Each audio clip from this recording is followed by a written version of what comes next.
There are some important resources that you'll always want to have at hand throughout your entire time here at Mercy College. One of those is the Program Handbook. So what I would like to do in this video is to go over and highlight some of the sections of the Program Handbook.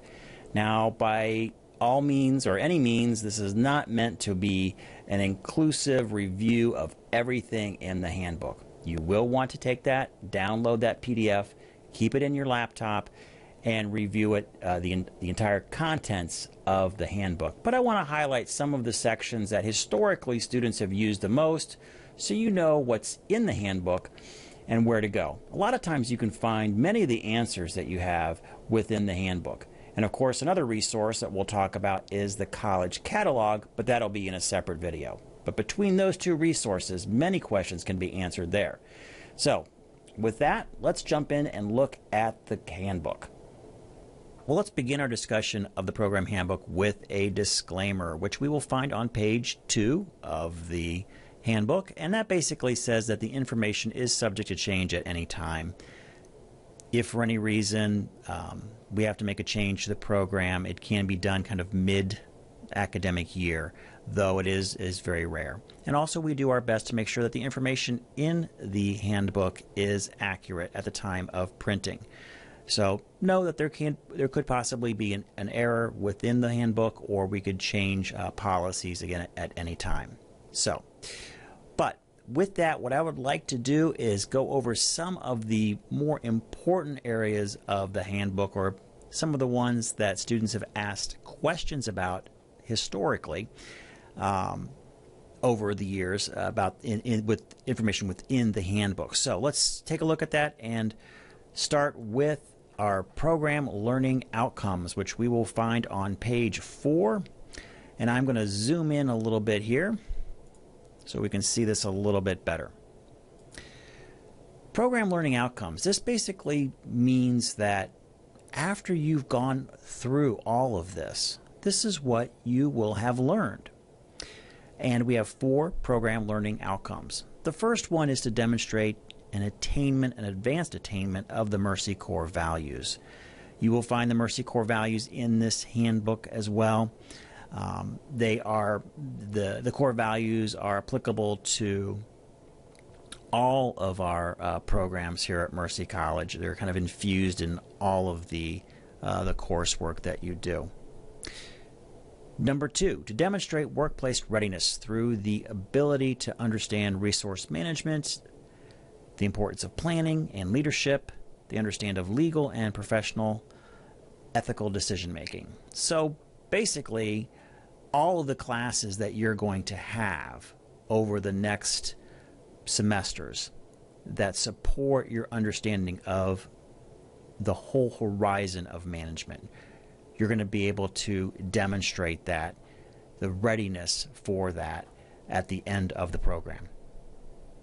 Number 3, possess the interpersonal communication skills required for successful performance in the healthcare environment.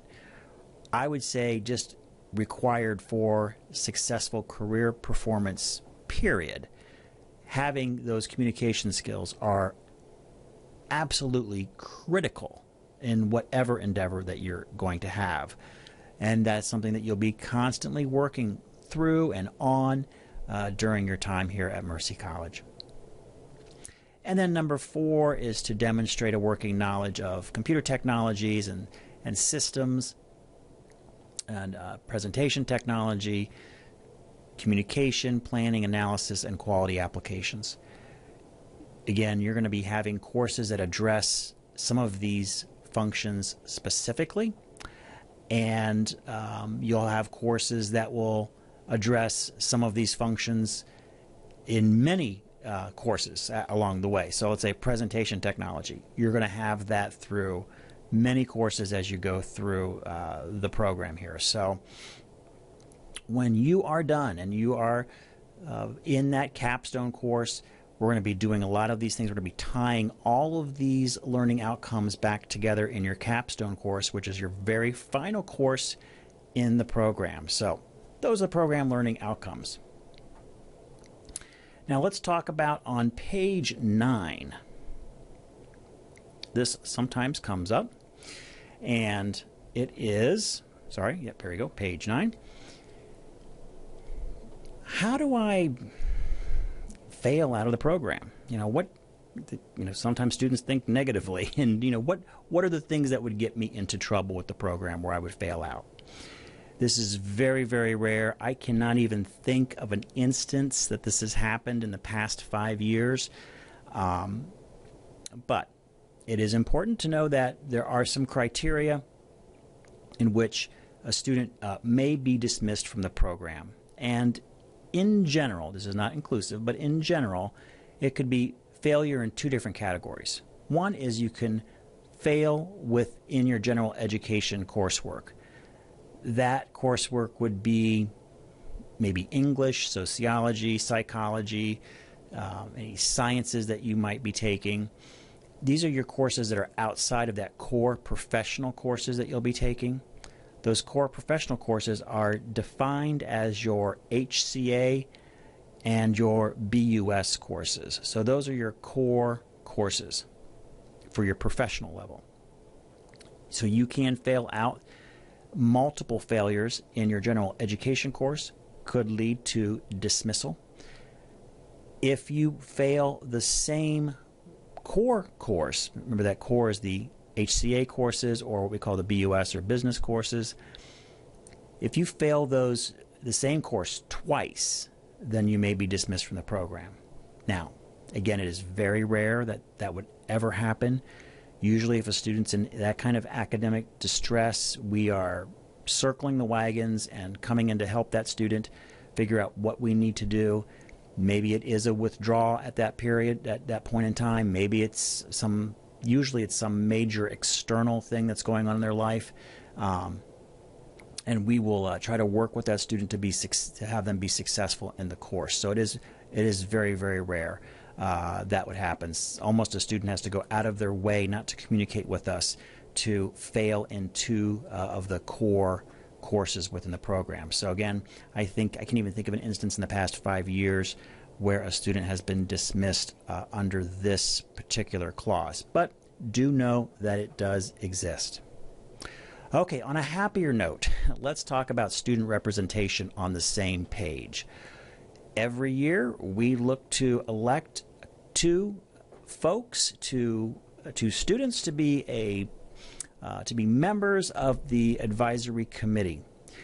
We truly value student input in the guidance of this program, and that's what the advisory committee does. So we'll be looking very shortly this fall for a couple of additional student representatives. If you are interested, when you see the announcements come out, please let me know.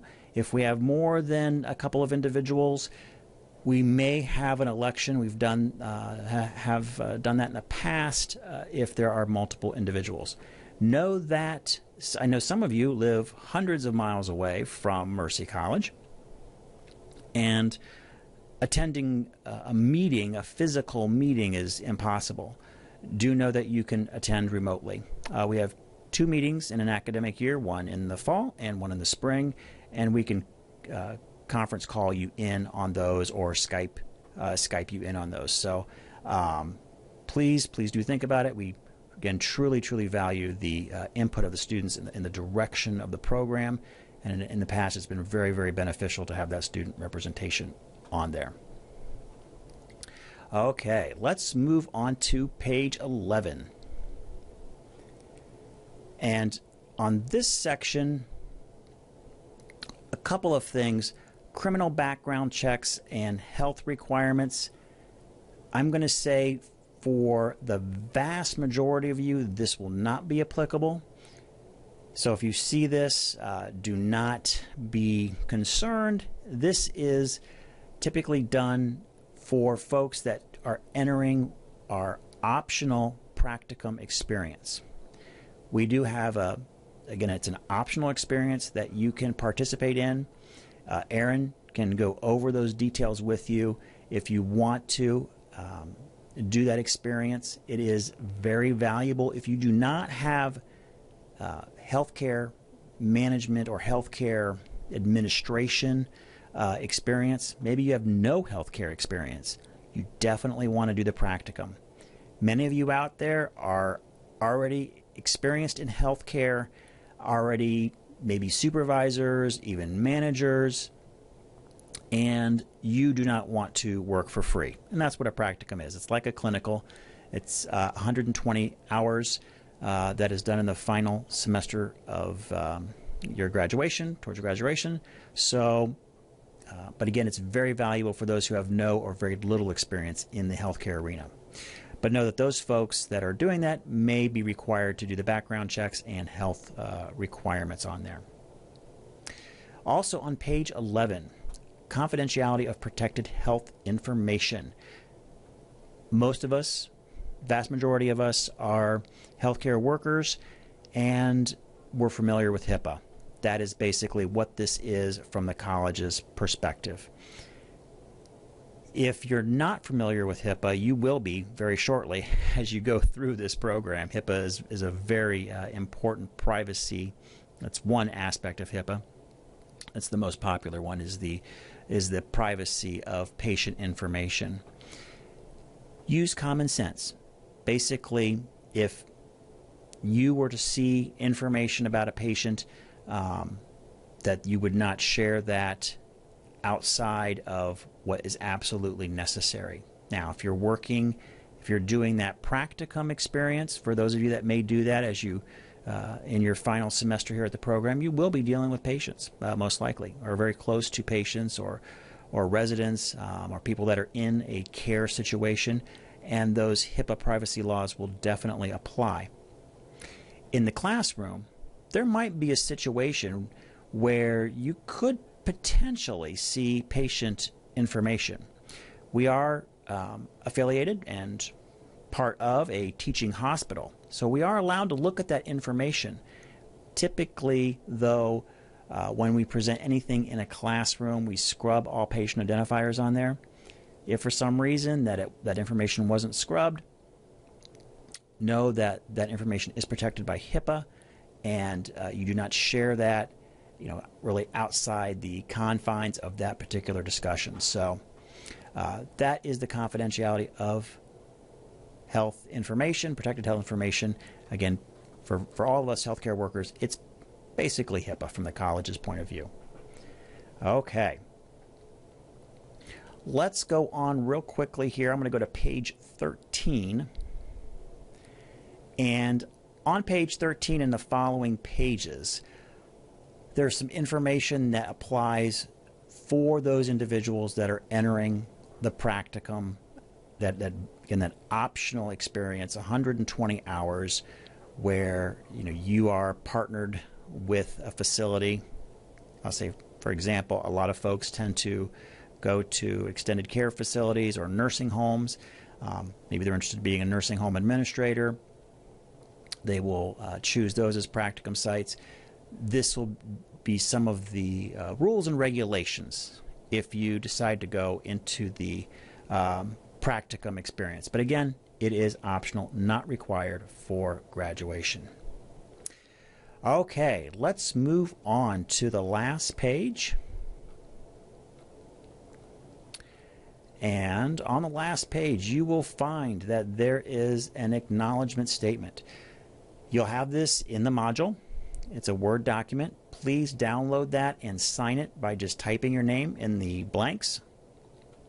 You don't need to scan it. You can just type your name. That will serve as a signature for us. You will save that document, then put it in the Dropbox, basically saying, yes, I've received the handbook, so please do download that PDF.